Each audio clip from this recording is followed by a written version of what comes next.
Hi fellas, had my eldest child over this Christmas. Not seen her for 5 years. As you can imagine, I was my middle-aged dad, and I brought her up on my own for 9 years or so.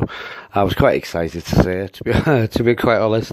I'm one of these guys. It's quite lucky really, because my father told me all about Islam and Jihad and the truth of the Crusades and the truth of how they took the whole Middle East, how they butchered millions of people, how they wiped out Christianity virtually, apart from a few villages, how it was never peaceful at all, how the prophets real life, really. This was from my dad when I was about 12 or 13 years of age. He was a patriot himself. He volunteered to go to war in World War II. He survived, luckily. He was a highly technical guy, a highly valued guy, who we usually try and look after in the field. The thing is, he was mentioned in dispatches twice for bravery under fire, I believe. As you can imagine, when I first heard Tommy Robinson many years ago, when he was in the EDL, when he formed the EDL, the English Defence League, I had heard all this, the normal keywords, the buzzwords, he's a fascist, he's a racist, he's a Nazi, but all I heard him talking about was the Islamisation of Luton. And many years ago, many years ago anyway, I worked in Luton, and you could already see it then. It was going like Pakistan, for God's sake.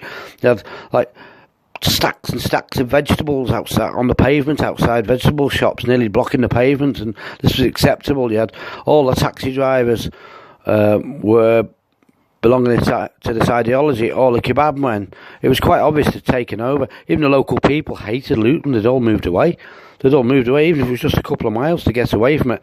And now there's about over 30 mosques in Luton.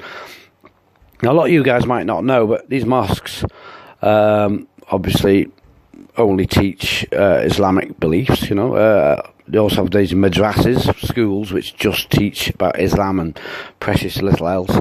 This is why so many of these people, reach like 16 years of age and they've got no skills. They can hardly speak English, but they know all about the Quran. But they think they do, because the imams only tell them the good bits on the whole. When you read about the Quran and you read about the verses in the Quran, and there are, as Tommy Robinson said, and Paul Golding have said, and Jada Franson, there are 109 violent verses telling them to do things like, kill the kuffar wherever you find them. Kuffar, it's kafir, kuffar plural, so we're kuffar. What are the kuffar? Well, the kuffar are basically every person that doesn't follow Islam. And as far as the Quran and Hadith and Muhammad goes, and all these people, there's only two types of people in the world. You've got them people, the M's, who follow Islam, and they're, quote the Quran, you are the rightful masters of the earth, you are the best of people.